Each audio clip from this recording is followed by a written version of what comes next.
The Haterz Watch 2022. Now, he just looks so happy about it too. How do I turn off this music? Oh, all right. Gabe Kapler said, The Giants are not going to stop playing. They do not play by the unwritten rules.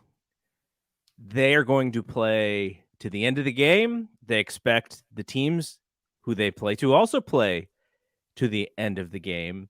And that has ruffled some feathers with Major League Baseball in two specific games this year. So we didn't talk about this. I can't remember if we talked about it or not, or if it hadn't happened yet, but was it the last Indians game or was it the second Indians game? I think we did talk a little bit about You're this. calling them the Indians. Sorry, it's the Guardians. The Guardians. You should know this by now. They're gonna have to edit Major League, right? Please don't. You cannot do. If they did that, there'd be a problem. Go buy your Blu-rays right now before they do anything to our precious Major League.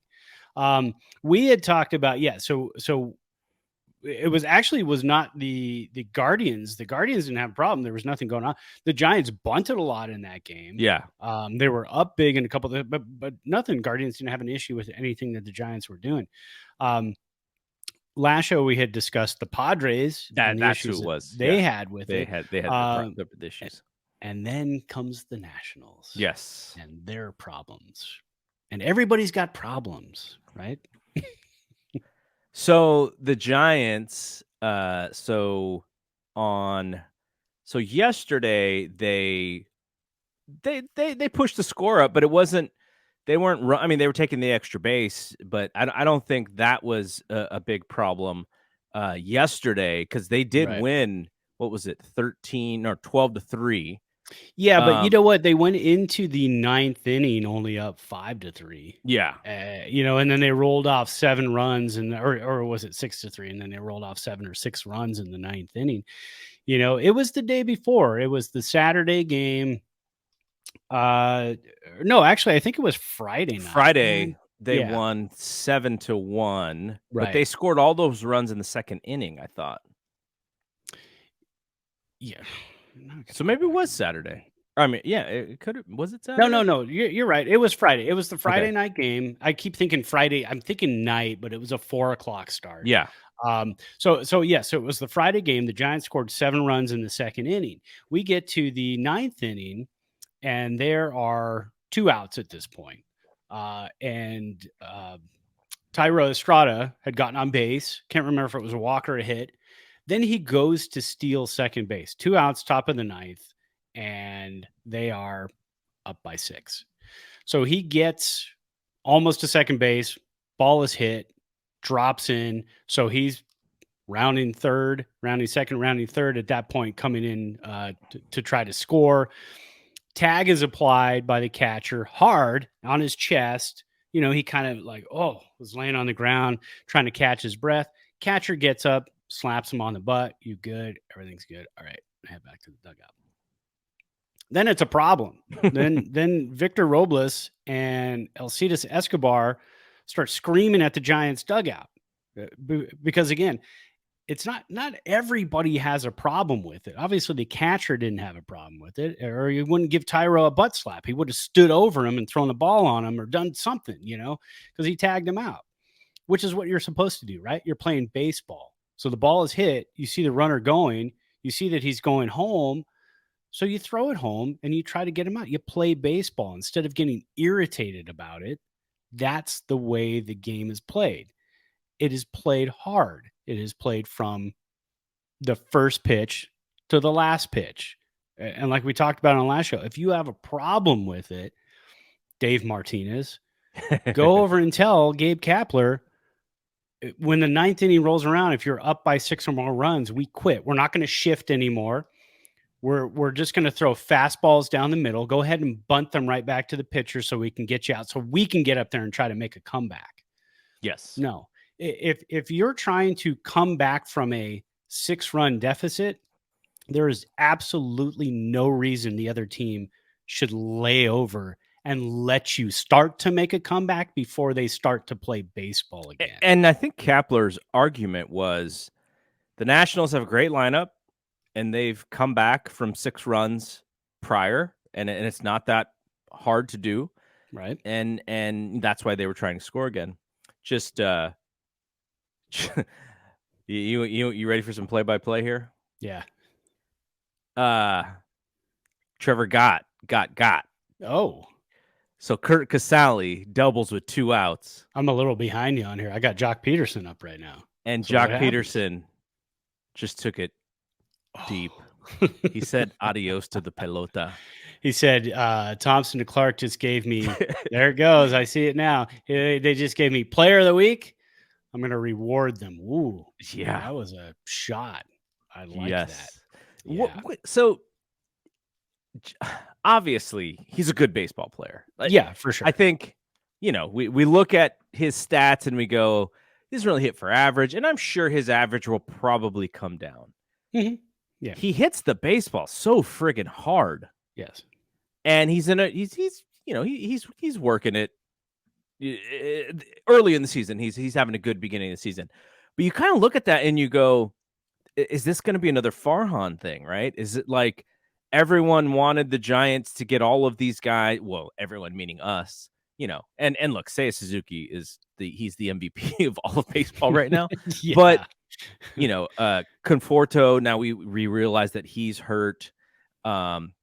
Castellanos, we were talking about him. He was your guy from last year.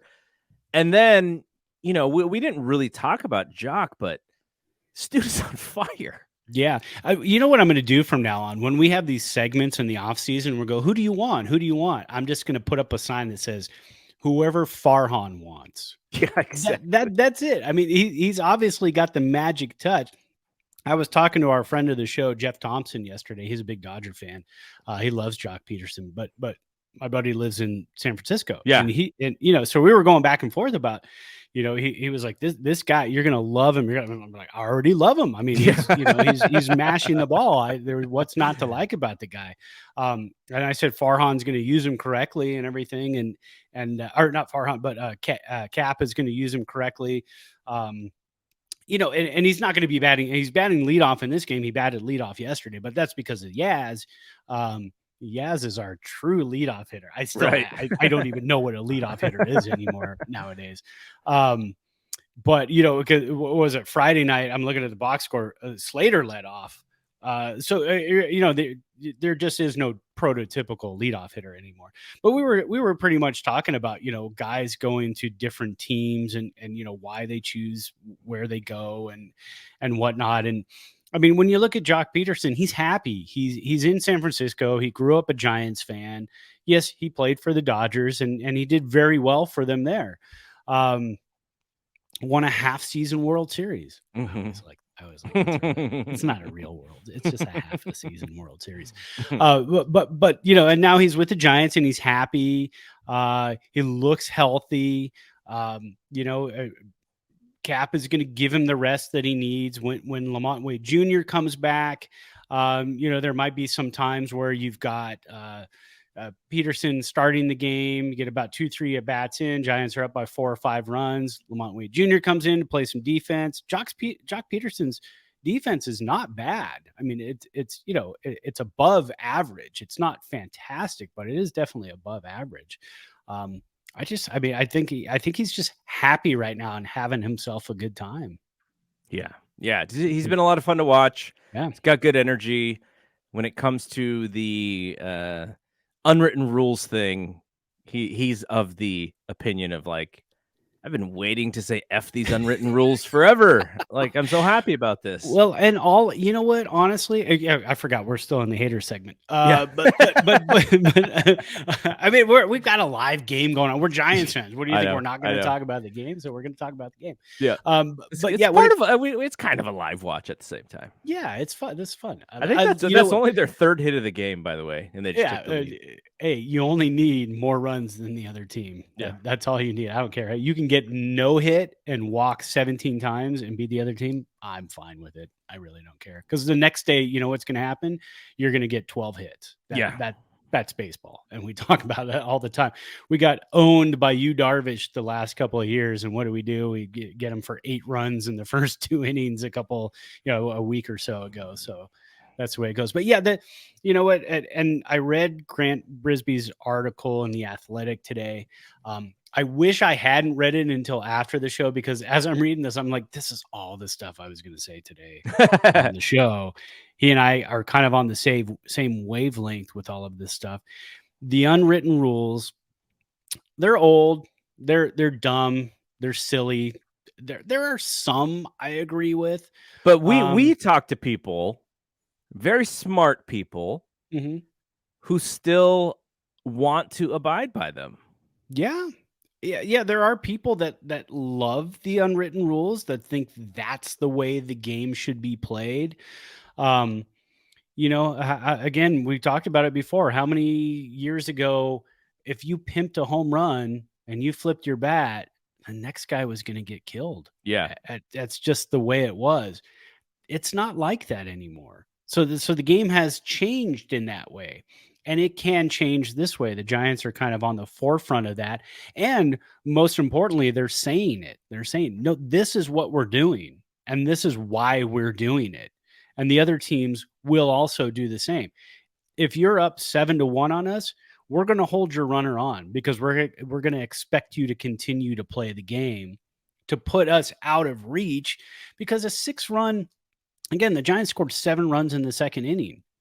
So who's to say with Juan Soto and Nelson Cruz, you can't go, get a couple guys on, go back-to-back home runs. All of a sudden, it's a 6-5 game.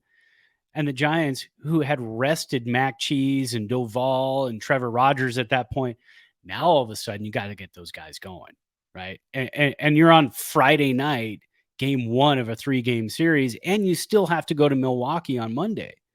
So the Giants are playing this game where it's like, if we can go up not just 7-1, if we can go up 9 or 10-1, we're a little more comfortable, and there's a better chance we don't have to get into the meat of our bullpen.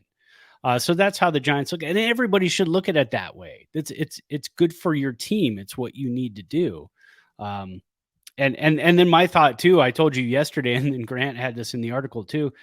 And his thought is kind of the same. It is kind of barbaric and old school and kind of idiotic now to think like, I'm gonna walk by your lawn, Garrett, and be like, your lawn is brown. It doesn't look as good as mine. And then what are you gonna do? Throw a rock at me because I said something that offended you? I mean, it just kind of seems silly, out of place. Not so 2022 anymore.